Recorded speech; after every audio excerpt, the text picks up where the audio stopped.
السلام عليكم ورحمة الله وبركاته، مرحبا بكم أيها التلاميذ الأعزاء على قناة الأستاذ علي الصفصافي للفيزياء والكيمياء.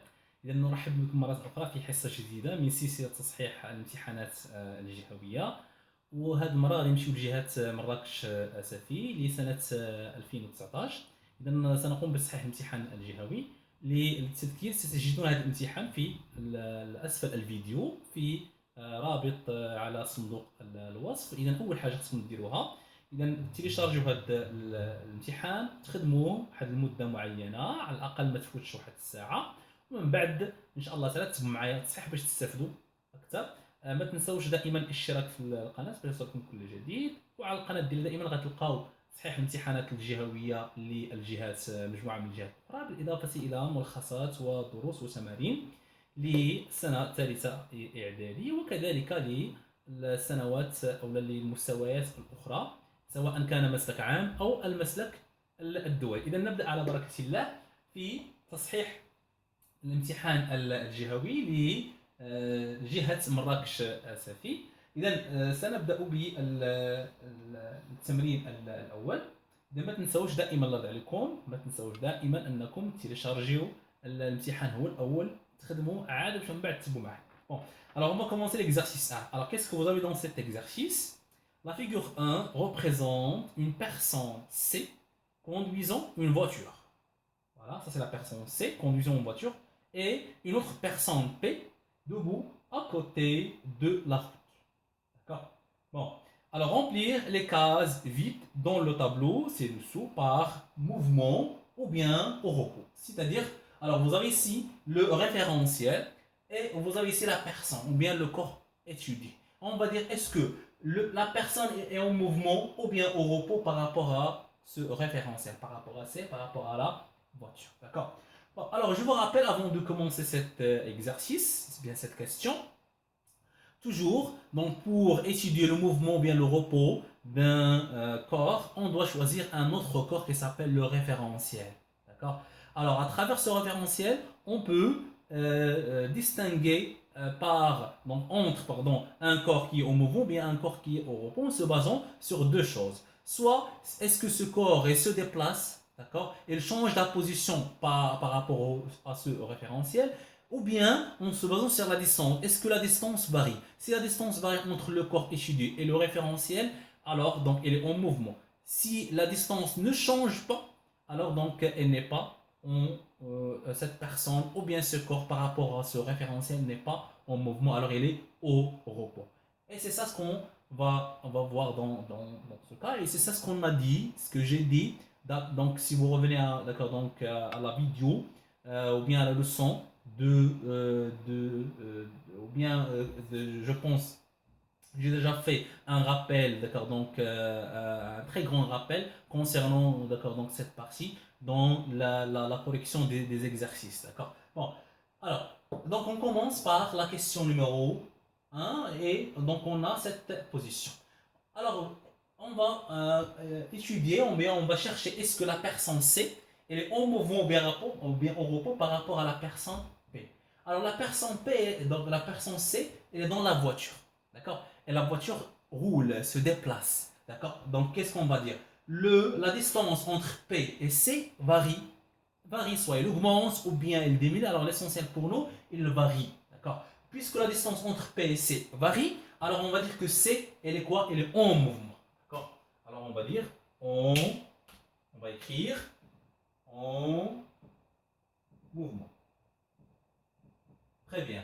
Maintenant, C par rapport à la voiture. Alors C, c'est le conducteur, elle est dans la voiture, d'accord. Alors, est-ce que sa position change par rapport à la voiture? Elle est fixe, elle est dans la voiture, alors sa position ne change pas, d'accord. Puisque la position ne change pas, alors on dit que C, elle est au repos.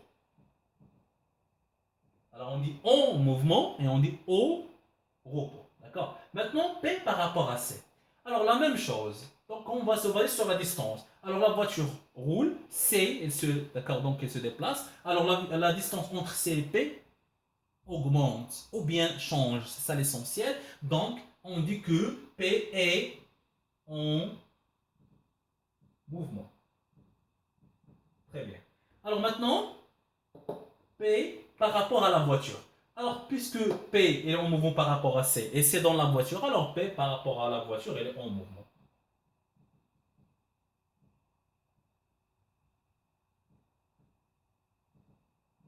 Très bien, d'accord. Bon, alors on passe maintenant à la question numéro 2. Alors dans cette question, alors qu'est-ce qu'on a? Choisir la bonne réponse en mettant une croix dans la case convenable. Très bien. Alors, mettre une croix devant la formule, pardon. Mettre, mettre une croix devant la formule qui représente l'expression de la vitesse moyenne. Alors l'expression de la vitesse moyenne, c'est V égale à D sur T, ou bien V égale à T sur D, ou bien V égale à D fois T. Alors tout simplement, c'est V égale à D sur T. C'est ça l'expression de la vitesse moyenne.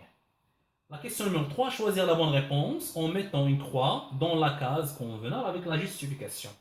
Alors, la masse d'un astronaute à la surface de la Terre égale à M égale à 80 kg.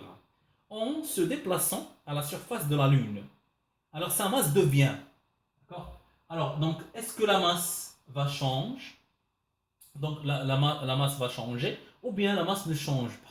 Alors, puisque la masse, qu'est-ce qu'on a dit? La masse, c'est une grandeur qui est invariable, ne dépend pas de lieu, d'accord? Ne change pas. Donc, la masse, elle va rester toujours 80 kg.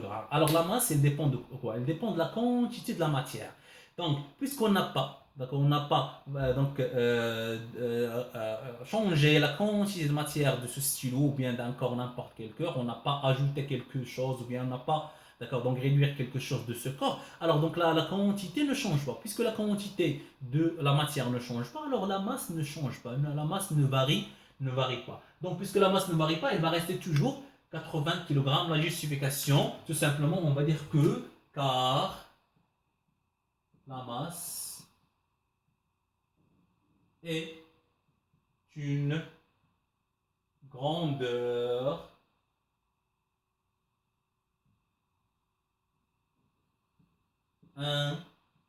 invariable. Invariable. C'est-à-dire ne dépend pas du lieu. Ne dépend pas du lieu. D'accord? Par contre, l'intensité du poids, alors l'intensité du poids, elle dépend du lieu. L'intensité, elle change, elle varie. D'accord? Et donc plus précisément, donc dès qu'on augmente par rapport à l'altitude, alors l'intensité du poids P, d'accord, donc change et plus particulièrement diminue. Alors la question numéro 4, la figure 2. Voilà la figure 2 que vous avez ici. D'accord? Alors qu'est-ce qu'on a dans cette figure? Elle représente un corps sphérique, d'accord, solide et homogène. S, voilà, donc ça c'est le corps S. Ça c'est S. Très bien. Bon. Alors, de masse M égale à 20 grammes suspendu à un support par un fil. D'accord? Donc, en onde G égale à 10 newtons par kilogramme. Très bien, alors la question numéro 1, 4. Faire le bilan des forces appliquées sur le corps S en les classant suivant quels sont de contact ou bien à distance. Bon, très bien. Dans cette question, alors il vous demande de faire le bilan des forces. Toujours, avant de faire le bilan des forces, on commence toujours par ce qu'on appelle le système étudié. Ça, c'est très important.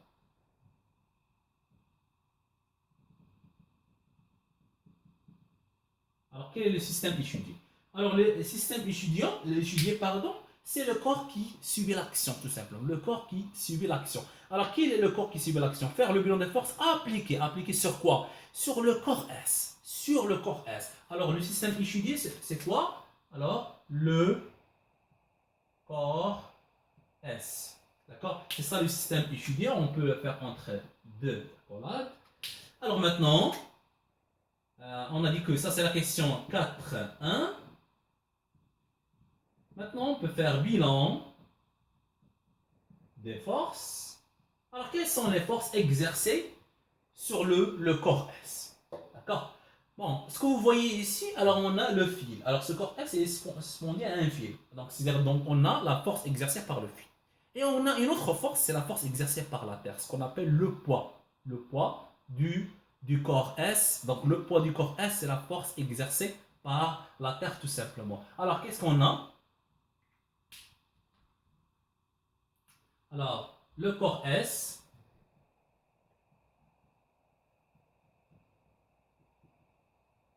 est soumis à deux forces. Alors donc je peux l'appeler la première force, la force F. Alors donc c'est une force exercée par quoi? Exercée par le fil. C'est la force exercée par ce fil. D'accord? Voilà. Alors, donc quel type de force? C'est une force de quoi? De contact. Et quel type de contact? C'est un contact qui est localisé. Localisé pourquoi? Car la surface. Voilà, donc ça c'est le point de contact entre le fil et le corps. D'accord? Et puisque cette surface de contact, elle est ponctuelle. Elle est très petite. Alors on dit c'est une force de contact localisée. Alors on peut dire par exemple force de contact localisée exercée par le fil. D'accord? Force de contact localisée exercée par le fil. P. Force quoi? C'est la force exercée par la Terre. Alors c'est une force à distance. Force à distance. Et la force à distance, ce sont des forces toujours réparties.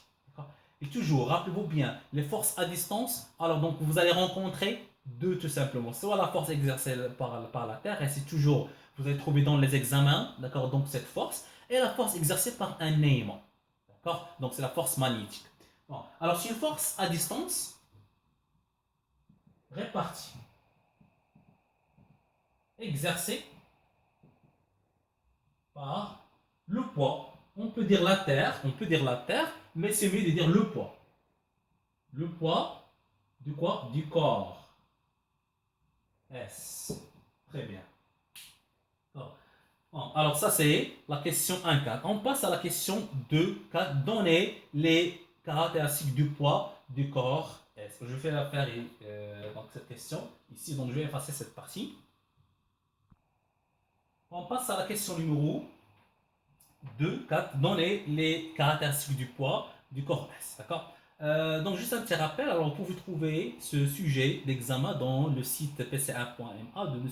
Brahim Tahir qui a fait la traduction de cet examen. Donc un grand merci à ce professeur avant de terminer. Bon, alors donc la question 2.4, les caractéristiques du poids du corps S. Alors donnez les caractéristiques. Alors le poids c'est la force exercée à distance répartie exercée par la Terre. Et toujours le poids d'un corps, d'accord, le poids d'un corps, les caractéristiques d'un poids d'un corps sont très connues, d'accord, il faut apprendre ces caractéristiques par cœur. Bon, alors on va commencer. Qu'est-ce qu'on a comme caractéristiques? Les quatre caractéristiques de n'importe quelle force sont le point d'application, la droite d'action ou bien la direction, donc la droite d'action, le sens, d'accord, et l'intensité. Donc commençons par point d'application. Alors point d'application, droite d'action, alors sens et intensité. Les quatre, d'accord, il faut l'apprendre par cœur. D'accord. Bon, alors le point d'application. Le point d'application, qu'est-ce qu'on cherche? On cherche les caractéristiques du poids du corps. Alors, puisque c'est une force à distance, son point d'application, c'est toujours le point que vous avez ici, c'est le point G. D'accord? Le point G. Alors, c'est le centre de gravité. Centre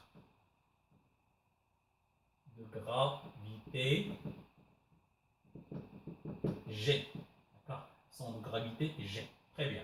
Alors la droite d'action. La droite d'action, c'est toujours la verticale. D'accord? Car donc si on lance par exemple n'importe quel corps, elle va tomber d'une manière verticale. Alors c'est la verticale. Bien, on pouvait écrire la droite verticale qui passe par G. Alors la verticale qui passe par G. Alors le sens c'est toujours de G, regardez, lorsqu'on lance n'importe quel corps, il va tomber, d'accord? Donc il va tomber verticalement vers quoi? Vers le bas. De G vers le bas, ou bien même, on peut dire vers la Terre. Très bien. Alors l'intensité. L'intensité ici, qu'est-ce qu'on va faire pour calculer l'intensité? Alors donc je vous rappelle de la formule la plus importante. Alors P égale à quoi? P égale à M fois G. D'accord? Car donc parmi les données, on n'a pas l'intensité par exemple de la force F ou bien l'intensité de P donc parmi les données. Donc tout simplement, on va chercher. Alors quelles sont les données qu'on a? On a la masse du corps qui est de 100 grammes. On a G, c'est l'intensité, d'accord, du pesanteur. Tout simplement, on va appliquer la formule P égale à M fois G. Alors M, c'est 20 grammes. Alors, donc je vous rappelle, toujours la masse doit être toujours en kilogrammes. Alors qu'est-ce qu'on va faire? On va la convertir en kilogrammes. Alors pour convertir la masse en grammes, en kilogrammes, on va diviser par quoi? On va diviser par 1000. Alors si on divise 20 par 1000, ça donne 0,02. Alors multiplié par quoi? Multiplié par 10 newtons par kilogramme, ça donne 0,2 quoi? Newton. D'accord? Alors c'est ça l'intensité bien l'intensité de la force exercée par le poids, et ce sont les caractéristiques tout simplement. D'accord? Alors la question numéro 4. Donc 3-4. Énoncer les conditions d'équilibre d'un corps solide soumis à deux forces. D'accord? Alors donc énoncer les conditions d'équilibre. Alors quelles sont les conditions d'équilibre? Alors les conditions d'équilibre, alors donc je vais faire cette question oralement parce que vous avez cette question et on a fait pas mal de fois cette question dans les leçons précédentes, vous pouvez chercher dans la chaîne, et donc vous avez dans le cours. Donc qu'est-ce qu'on a? Si vous avez un corps soumis à deux forces, d'accord? Alors ces deux forces, qu'est-ce qu'elles ont? D'accord? Alors elles ont la même intensité, la même droite d'action, c'est-à-dire le même support, et le deux sens opposés. Les deux forces. Si vous avez un corps, vous avez un corps en équilibre, soumis à deux forces. Les deux forces, qu'est-ce qu'ils ont? La même droite d'action, c'est-à-dire le même support, la même intensité et deux sens opposés. C'est ça l'énoncé les conditions d'équilibre. Alors donc, en appliquant ces conditions, déterminer les caractéristiques de la force F exercée par quoi? Exercée par le fil sur le corps S, et représenter cette force sur la figure 2 en utilisant l'échelle 1 cm dans 0,1 Newton. Alors je vais faire cette question dans cette partie. Alors on passe à la question 3.5. Pour la question 3.4, alors vous pouvez contacter le cours, et même j'ai fait un rappel ici. D'accord? Donc deux conditions. Alors en appliquant les conditions d'équilibre, alors quelles sont les conditions d'équilibre? Alors les deux forces F et P, si vous avez un corps en équilibre, alors les deux forces F et P, ou bien n'importe quelle force, qu'est-ce qu'elles ont? Alors elles ont la même droite d'action, ou bien le même support. Si vous trouvez le même support, ça veut dire la même droite d'action.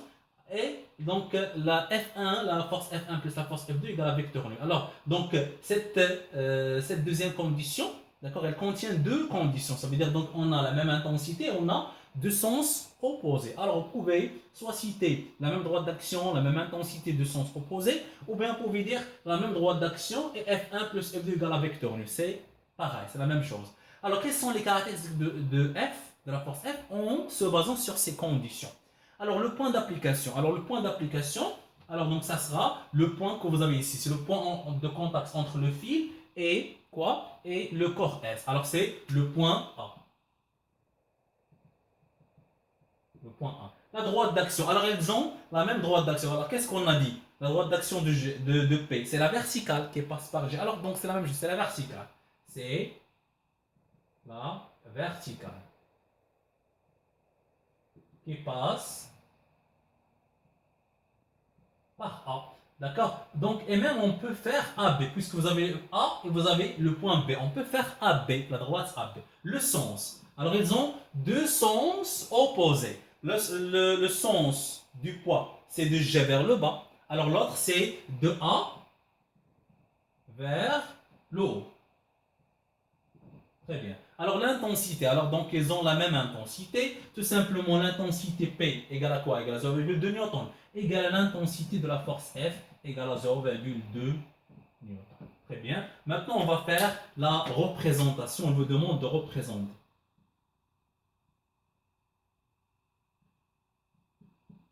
Alors représentation de la force F. Alors vous avez 1 cm, vous donne 0,1 newton. L'intensité c'est 0,2 newton. Alors donc la longueur de la flèche x c'est 0,2 fois 1 divisé par 0,1, ça donne 2 cm. Alors on va représenter la longueur de la flèche par 2 cm. Donc on va représenter seulement la force F. Donc c'est ça ce qu'il vous demande. Vous demande de représenter seulement F. D'accord? Alors je peux même représenter la force P pour mieux comprendre, mais il faut respecter, donc s'il vous plaît, les questions. Donc s'il vous demande de représenter seulement F, alors vous allez représenter seulement F. D'accord? Alors, donc le point d'application, c'est le point. Alors je vais commencer par A. La droite d'action, c'est la verticale. Alors donc verticalement, c'est ça la droite d'action. Le sens de A vers le haut et combien, donc je vais utiliser la règle, d'accord, pour faire 2 cm. Alors, par exemple, 1, 2. Alors ça, c'est la force F. Donc, si vous demande de représenter la force, les forces, toutes les forces qu'on a, donc je dois représenter même la force P. Donc voici ses caractéristiques. Alors, donc je vais commencer par G. D'accord? Et vers le bas, donc je dois faire donc, la même longueur, ça veut dire 2 cm, tout simplement. D'accord? Bon, très bien. Alors, donc ça, c'est la question numéro 4. Alors, on passe à la question numéro 5. Très bien. Alors, donc, je vais effacer cette partie. Alors, on passe à la question numéro 5, 4. 5, 4. Alors, qu'est-ce que vous avez dans cette question? Vous avez cette courbe. Alors, on coupe le fil. On va couper le fil. D'accord? Le corps S tombe à l'aide le corps S tombe, point, à l'aide d'un dispositif informatique. D'accord? Convenable. On en obtient le graphique suivant. Alors, on a tracé la courbe suivante qui représente la variation de la vitesse V en fonction du temps. Figure 3. Voici la figure. Donc, c'est la figure 3. Déterminer la nature du mouvement du corps S pendant sa chute. Bon, on va se baser sur la figure que vous avez ici. Alors, qu'est-ce qu'on observe? Alors, regardez, ça, c'est la courbe. Alors, donc, on observe que la courbe, d'accord, donc, la vitesse, à partir de la courbe, la vitesse augmente par rapport au temps. Si la vitesse augmente par rapport au temps, alors, quelle est, d'accord, donc, nature de mouvement? Alors, donc, c'est un mouvement qui est accéléré, tout simplement. Alors, on va dire, alors, on observe que la vitesse augmente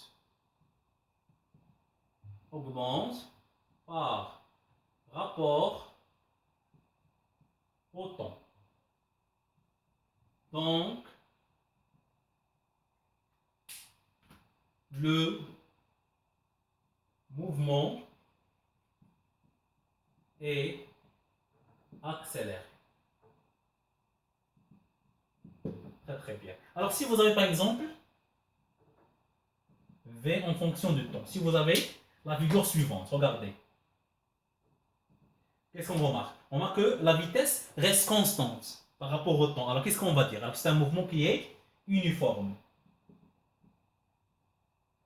D'accord? Mouvement qui est uniforme. Si vous avez par exemple la figure suivante, la vitesse par rapport au temps, d'accord, donc la courbe de cette façon, alors on remarque que la vitesse diminue par rapport au temps. Alors donc c'est un mouvement qui est retardé, d'accord, ou bien décéléré. Voilà, alors on a terminé l'exercice numéro 1. Alors 10 points, regardez, 10 points, c'est très simple à la portée de tout le monde. Donc il faut donc juste refaire cet exercice. Donc vous allez trouver que donc, ces questions sont des questions qui se répètent toujours dans toutes les épreuves, donc dans tous les examens que vous allez rencontrer. On passe maintenant à l'exercice numéro 2. Alors on passe à l'exercice numéro 2, alors sur 6 points, qui est consacré sur la partie de l'électricité. Alors qu'est-ce que vous avez dans la première question? Relié par une flèche, chaque grandeur physique a son unité internationale, tout simplement. Donc ici, alors la tension électrique. Donc quelle est l'unité de la tension électrique? C'est le volt. D'accord? Alors la puissance électrique, c'est en joules, alors que l'énergie électrique, c'est en... pardon, la puissance électrique, c'est en watts, pardon, et l'énergie électrique, c'est en joules, tout simplement. D'accord? Alors, on va mettre une croix sur la bonne réponse. D'accord? Donc, vous avez le choix ici. Alors, U égale à R fois I, ou bien U égale à RI, ou bien R égale à U fois I. Alors, c'est U égale à R fois I. Alors, il faut apprendre tout simplement les formules par cœur. Alors, E égale à quoi? Égale à P fois T. D'accord? Donc, P plus T, c'est non. P divisé par T, non. Alors, P égale à quoi? Égale à U fois I, c'est oui. D'accord? P, d'accord, donc égale à I sur U, non. Alors P égale à U sur I. Alors il faut lire, d'accord, donc toutes les propositions. Parfois, donc vous pouvez trouver deux réponses qui sont justes. D'accord? Il faut faire attention à ce point. D'accord? Donc tout simplement, ça c'est ce que vous avez donc, dans la question A et la question 2. On passe à la question numéro 3. Alors j'écris tout simplement les données. Alors on va, donc je vais lire l'énoncé. Alors on fait fonctionner de façon normale un four électrique qui porte les indications de 120 volts et 2 kW. Alors un four, vous avez un four électrique donc, qui porte les indications de 120 volts. C'est-à-dire donc ça c'est la tension écrite sur les plaques d'accord, donc fabriqué par ou bien construit par le fabricant, alors, et 2 kWh. Bon, alors, donc, dans une installation domestique pendant une demi-heure, donc T égale à 0,5 heures. Alors, donnez la signification physique des indications suivantes, 220 volts et 2 kWh.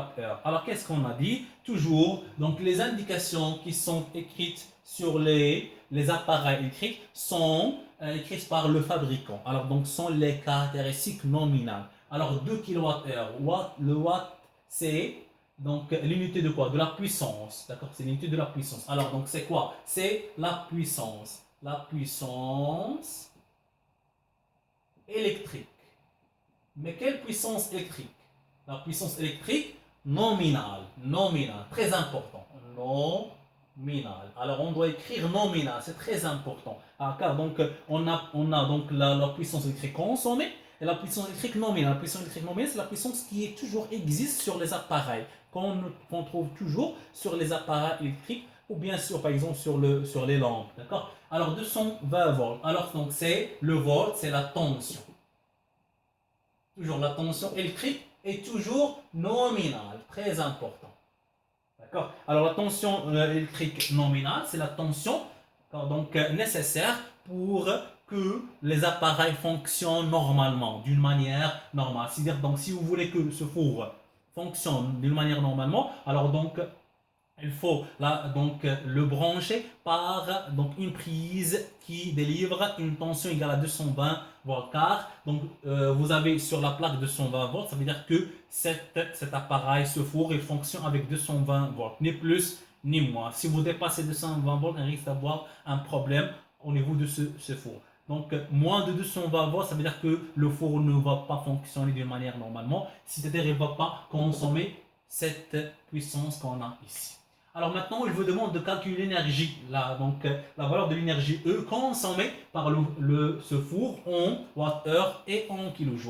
Alors donc, s'il vous plaît, parfois, alors vous pouvez trouver les réponses dans les exercices. Alors c'est pour ça qu'il faut bien lire tous les exercices, d'accord? Parfois, donc vous allez trouver quelques réponses même dans les questions. Alors donc, il vous demande de calculer E. Alors on sait bien que E égale à quoi? Égale à P fois T. Alors on va appliquer la formule. On a E égale à quoi? Égale à P fois T. D'accord? Alors, P, c'est quoi? P, c'est 2 kWh. Alors, s'il vous plaît, 2 kW, pardon, ça donne 2000 watts.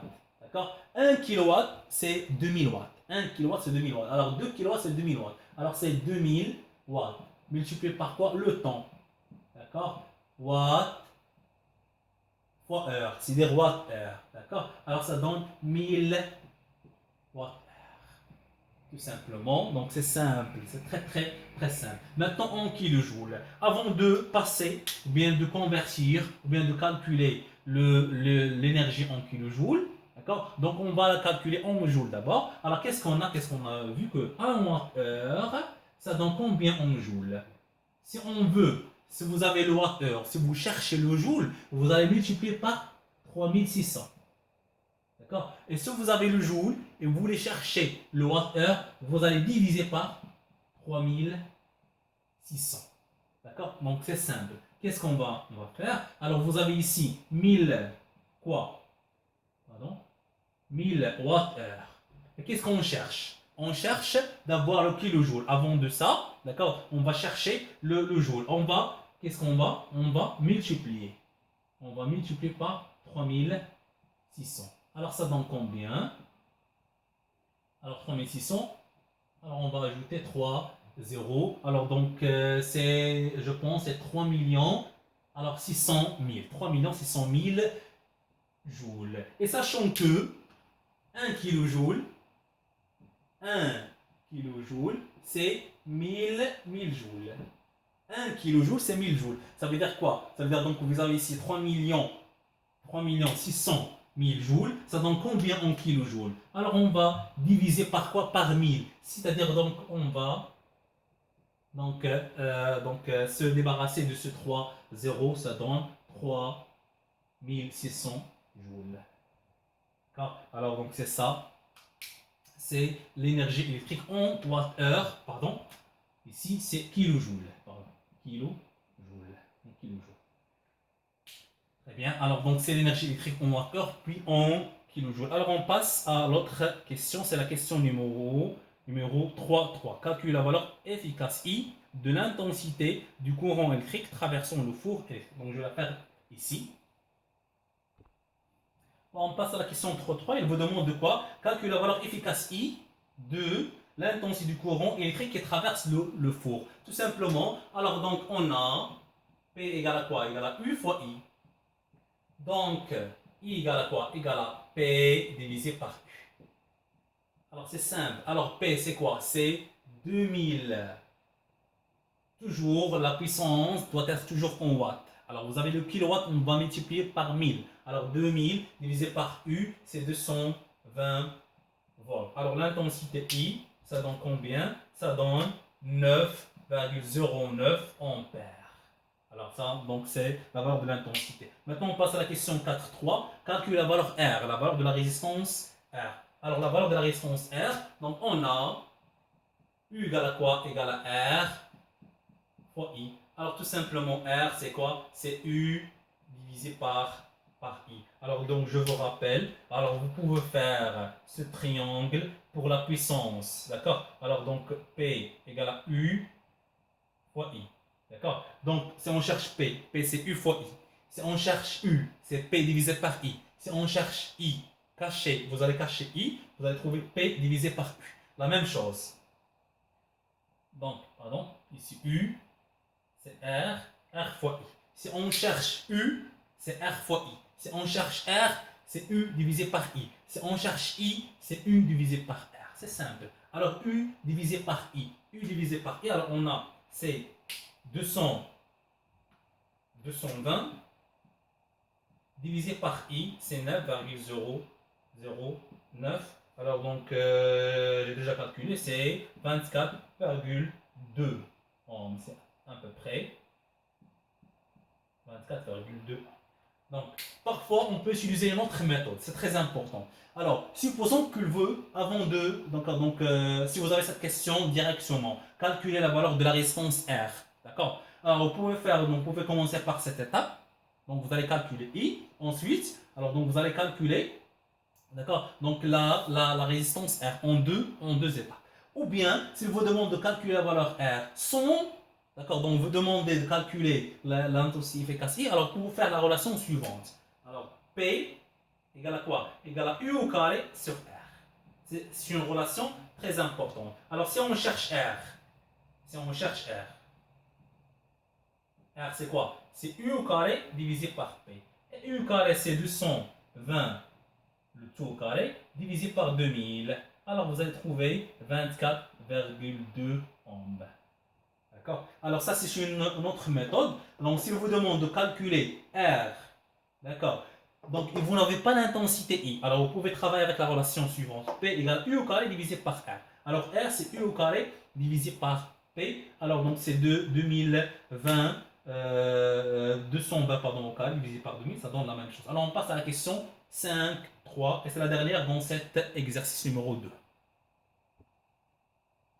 Alors, dans la question 5.3, considérons la puissance électrique maximale autorisée pour cette installation électrique domestique et Pmax égale à 4400 watts. Alors, dans une installation, toujours on a une puissance maximale qu'on ne peut pas la dépasser. Si on dépasse, alors donc le disjoncteur coupe le courant automatiquement, d'accord, pour éviter des problèmes, par exemple par un incendie, par exemple.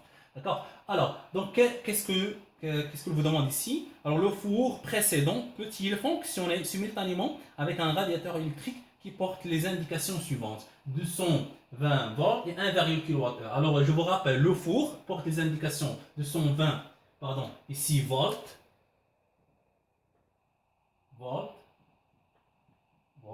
d'accord, et 2 kW.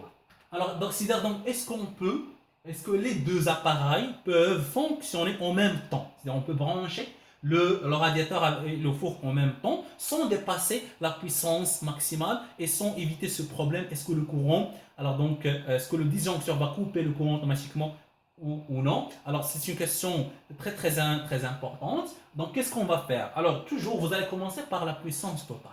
D'accord? Et vous allez comparer la puissance totale avec la puissance maximale.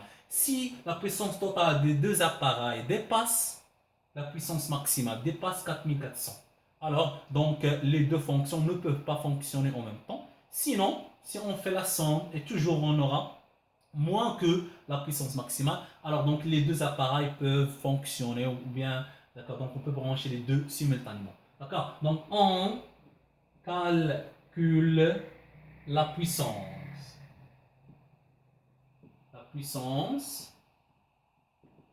totale, c'est-à-dire PT.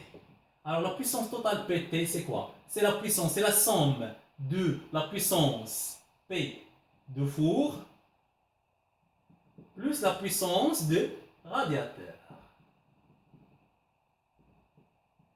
D'accord? Alors donc on va faire 2000, puisque vous avez ici 4400 en watts, on va la conversion en watts. 2000 plus 1500.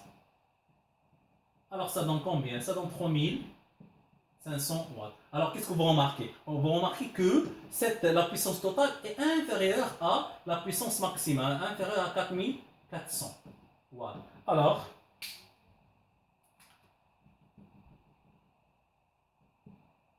puisque P total inférieur à P max, donc on peut brancher. Alors, ou bien on peut faire fonctionner le four et le radiateur en même temps, c'est-à-dire simultanément. D'accord? Voilà, 6 points aussi très simple. 10 plus 6 points, 16 points. D'accord? Donc il vous reste l'exercice numéro 3, pardon, et c'est le dernier exercice sur 4 points. D'accord? Donc on passe maintenant à l'exercice numéro 3, pardon. Bon, alors on termine la correction de l'examen régional de Marrakech-Safi, donc 2019. On passe maintenant à l'exercice numéro 3, après avoir corrigé l'exercice numéro 1 et 2. Alors je vous rappelle, s'il vous plaît, avant de commencer la correction avec moi, alors donc il faut télécharger donc ce sujet, ou bien cet examen. Donc dans la boîte de description, vous allez trouver le lien, d'accord? Donc, ou bien vous pouvez contacter le site pc1.ma de M. Ibrahim Tahir qui a fait la traduction de cet examen, d'accord? Alors, donc, dans cet exercice qui est sur 4 points, alors qu'est-ce qu'on a? Alors, les radars modernes sont des appareils utilisés pour surveiller la vitesse de la route. Ils sont plus précis et plus performants contrairement à un radar ordinaire. Ces appareils permettent de déterminer les distances entre les véhicules et le radar et de déduire les distances parcourues par ces véhicules pendant des intervalles de temps. D'accord? Bon, alors donc sur l'introduction, bon, plus ou moins, donc elle est importante. D'accord? La durée entre la position 1 et la position 2. La position 1, c'est la même voiture, d'accord? Donc dans la position 1, entre la voiture et le radar, qu'est-ce qu'on a? On a la distance 510 mètres. Et dans la position 2, donc la distance donc, entre la voiture et le radar, c'est 500 mètres. Ça, c'est le radar et ça, c'est la voiture. Alors, la durée entre les deux positions 1 et 2, c'est t égale à 0,25 secondes. D'accord? Donc, après avoir filmé cette position, d'accord, alors donc le temps était 0,25 secondes. Bon, alors à l'entrée de la gare de péage, les gendarmes ont arrêté la voiture. Quelle est l'infraction commise par le conducteur? Bon, alors donc ça c'est la question principale. Mais on va répondre à cette question en trois parties, en trois questions. D'abord, on va commencer par la première question. Notre objectif de cet exercice, c'est de déterminer l'infraction commise en répondant aux questions suivantes. D'accord? Donc tout simplement, quelle est la faute qu'il a fait donc ce conducteur et pourquoi les gendarmes ont arrêté ce conducteur. Alors déterminer la distance, la première question. Déterminer la distance D parcourue par la voiture pendant la durée T. D'accord? Donc déterminer la distance D. On va commencer. Alors la distance D. D'accord? Pendant le temps T qu'on a ici, 0,25 secondes. Alors donc tout simplement, cette durée, c'est entre quelle position? Entre la position D1 et D2. Alors quelle est la distance? Donc la différence entre la distance D1 et D2. Tout simplement, on va faire 510 moins 500. Alors la distance D, c'est D1 moins D2.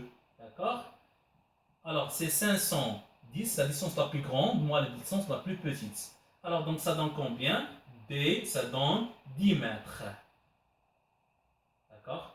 Très bien. Alors ça c'est la distance. Déterminer la distance de D de parcours, ou bien parcourue par la voiture pendant le temps T. Alors la deuxième question, calcule la vitesse V de la voiture. La vitesse V de la voiture. Alors on va appliquer la vitesse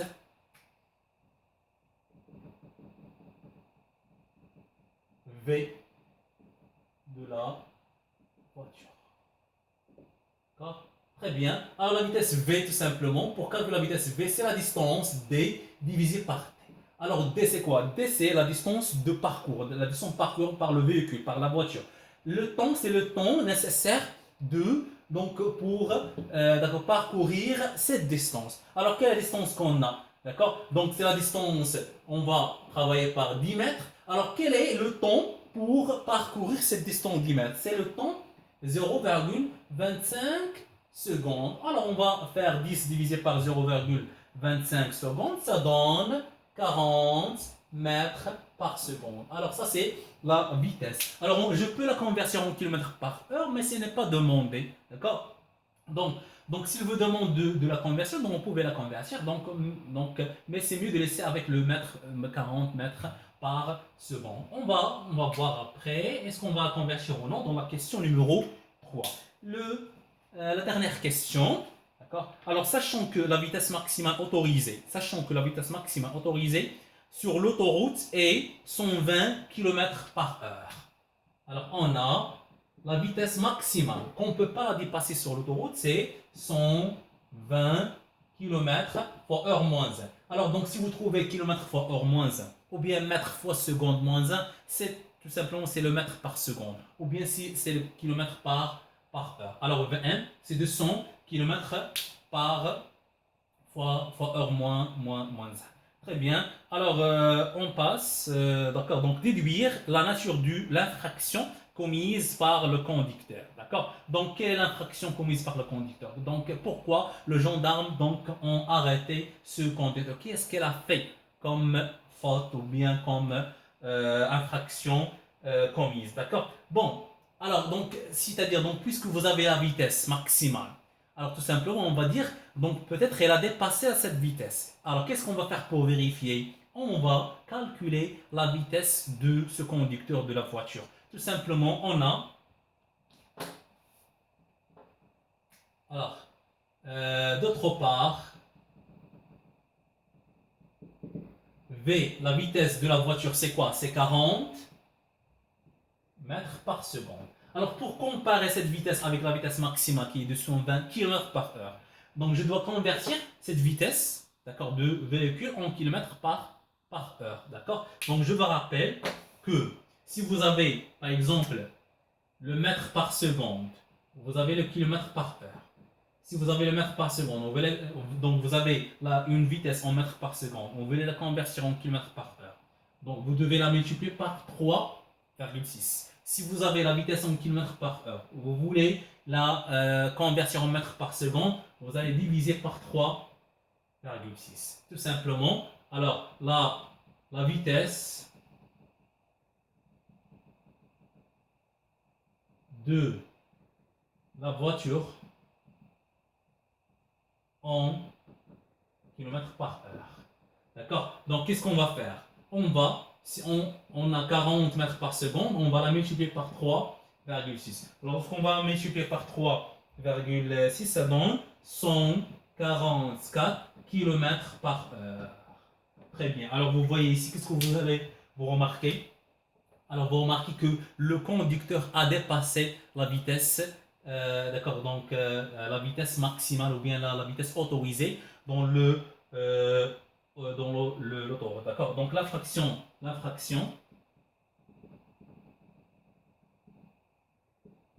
alors, commise, la fraction commise.